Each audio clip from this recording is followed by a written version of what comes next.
Bonsoir, welcome to the newcomers and welcome back for the others. You're here today to listen to chapter 18 of The Siege of Mackindal, Ranger Apprentice, by John Flanagan. I wanted to do that sooner, but, well, I didn't got the time nor the materials, so here I am a bit late. Before starting, I just remind what happened at the end of the last one. Will went after Machadesh, and they started a fight. And Horace have no idea how to join Will, so he's all alone, and he's kind in bad situation right now because Machadesh is a bit better than him for now. So let's see what's happening next. His opportunity came when Machadesh stepped onto an icy patch of snow. Their sliding, shuffling feet had churned and compacted the snow in the small clearing, and for a fraction of a second, the Scotty was distracted as his boots slid on the frozen patch that had been exposed. It was only a small moment, but Will realized it might be the only one he will get. In one fluid movement, he stepped forward and threw the sax knife underhand at the general. He had seen the man's speed already, and he had no real hope that the throw would penetrate his defense. Quite the opposite, in fact, as he still planned to capture the Scotty alive. As the gleaming blade shot toward him, Machadesh swept the dirk across his body in desperate parry, blocking the heavy sax knife at the last second. But the throw had served its purpose, distracting Macadesh's attention and deflecting the dirk. The instant the Scotty sent the sax knife spinning away, Will was upon him, his right hand grabbing the general's left wrist like a vice. But Machadesh was fast as a snake. The moment Will gripped him, he twisted and jerked violently away, pulling Will forward and off balance. At the same time, knowing his own right hand was useless, he jammed his right forearm up under Will's chin, across his throat, choking Will and forcing his head back. With his right arm extended and his head being forced farther and farther back, Will could feel his grip on the knife, hand weakening. The Scotty's skin was lightly covered in grease, not apt as protection against the penetrating cold, and this made it even harder to maintain his grip. Machadesh twisted his left hand back and forth. Will could feel it turning inside his own grip, and he knew it would be only a matter of seconds before he jerked free of Will's hold completely. Quickly, Will threw two hard, hooking punches into the Scotty's exposed right side, hitting the ribs and feeling one give slightly. Machadesh grunted in pain, and the pressure of his forearm across Will's throat lessened slightly. It was enough. Will reached up and grabbed Macadesh's right wrist, dragging the forearm down from under his chin and twisting Machadesh off balance. As Will's iron grip fastened onto his injured arm, Machadesh screamed in agony and doubled over in an instinctive movement to protect himself. The galvanic twisting action caught Will off guard, and he lost balance, releasing his grip on Macadesh's injured wrist, his feet slipping in the compacted snow. They staggered around the clearing, each trying to gain the advantage. McHaddish's knife hand was still locked on Will's grip, and now the Scotty went on the attack again. He threw his right forearm at Will's face. The young ranger ducked the blow, then just managed to twist his body to one side in time as McHaddish's right knee jerked up at him. Now all of Will's focus was directed at maintaining his grip on the hands that held the razor-sharp dirk. He knew if he lost that grip, he would be finished. All though of taking McHaddish alive was now gone. Will was thinking only of survival.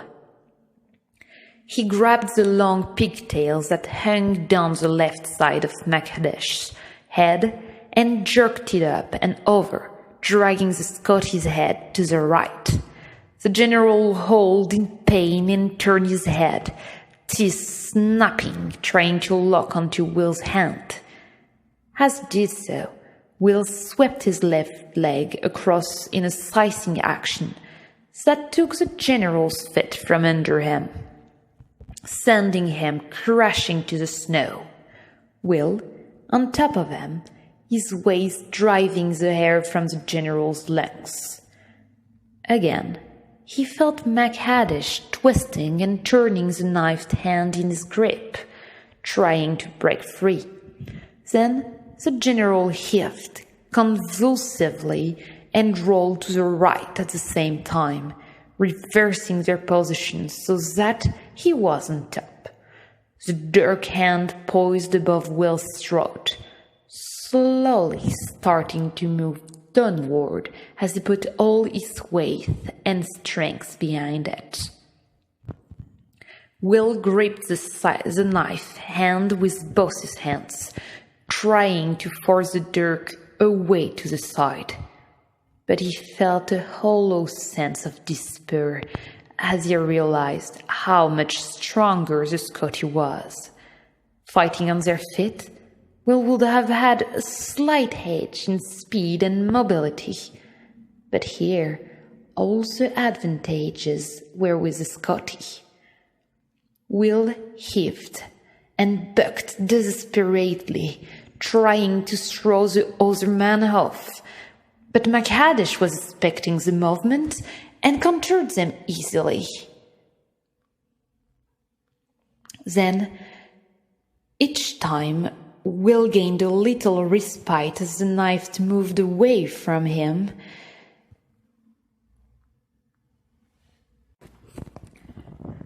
Then, inexorably, McHaddish's brute strength would bring it back, forcing it down towards Will's throat.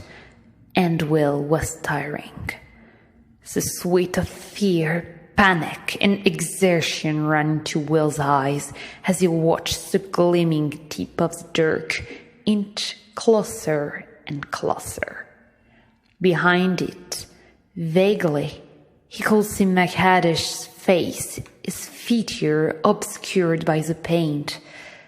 There was a light of triumph in his eyes, and McHaddish's lips drew back in a fierce smile as he realized that any second now it would be all over.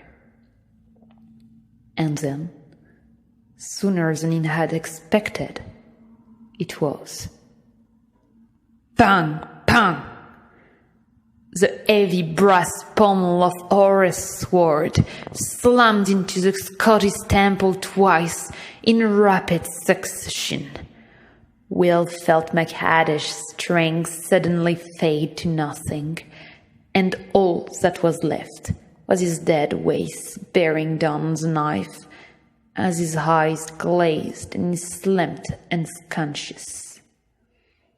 With one final convulsive heave, Will threw him off the side and staggered to his feet, reeling a little as he moved away from the inert body in the snow.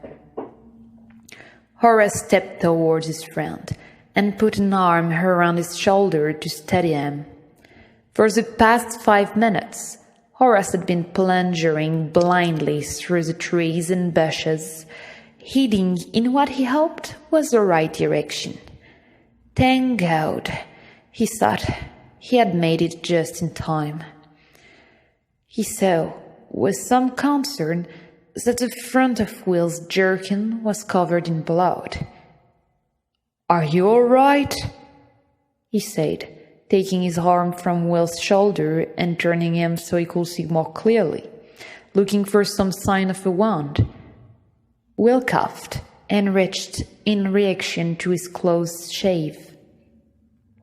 He knew how near to dying he had been, and his legs were weak from the thought of it.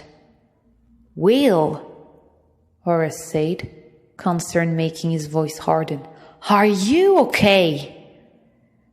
The young warrior was frantically running his hands over Will's chest and stomach, trying to see where he might be wounded. There was a lot of blood soaked into his jerking front, and it had to be coming from somewhere. Still in slight shock, Will reacted angrily to the question. "Of course I'm not all right, you idiot!" he snapped. "He damn near killed me! Or didn't you notice?" He tried to slap Horace's searching hands away, but didn't succeed. "Where did it get you?" Horace asked frantically. He knew he had to find the source of that blood and stanch the flow. Wounds to the stomach and torso were all too often fatal, he knew, and he felt panic rising in him as he continued to search. "Stop pawing me!" Will shouted angrily, stepping back from him. "It's MacHaddish's blood, not mine." Horace looked at him, uncomprehending for a moment. "Not yours?" he said. "No, look at his hand where the arrow hit him. He was pouring blood all over me as we fought. I'm fine." And illogically, right on the heels of a sudden rush of relief, Horace felt his anger yelling up. "His blood? Why didn't you say so? I was frantic here, thinking you were bleeding like a stuck peg." "When did you give me a chance?" Will said. "You were all over me, grabbing at me, turning me this way and that." The anger, of course, was nothing more than reaction to the shock and fears they had both felt, but it was no less real for all that. "I'm sorry," Horace snapped back. "Forgive me for being concerned about you. It won't happen again." "Well, if you'd got here a little sooner, there wouldn't have been a problem," Will retorted quickly. "Where the blazes were you anyway?" "Where was I? I nearly went crazy trying to find you. Is this the thanks I get for saving your life? Because, let me tell you, it didn't look as if you were having the best of it with our friend here." He nudged the unconscious MacHaddish with the toe of his boot. The Scotty general made no sound, but Will had the grace to look suddenly chastened, as he realized his friend was right. "I'm sorry, Horace. You're right. You saved my life, and I'm grateful." "Well, now it's Horace's turn to shuffle his feet uneasily. He knew the reason for Will's apparent anger. He had seen it in many soldiers who had come close to death, and he knew Will hadn't meant to be ingracious. "That's okay. Think nothing of it." He looked for a way to change the subject and realized the perfect opportunity was lying unconscious in the snow. "I suppose we'd better get him back to Grimsdale," he said. He stooped and grabbed the Scotty's arm to heave him up and over his shoulder. Then he realized the man's right arm was still pulsing blood. Better bind this up or he'll bleed all over me, he said. Quickly, he cut a strip of the man's tartan and wrapped the injured wrist in it. Then, with Will's help, he managed to get the dead weight of the general over his shoulder.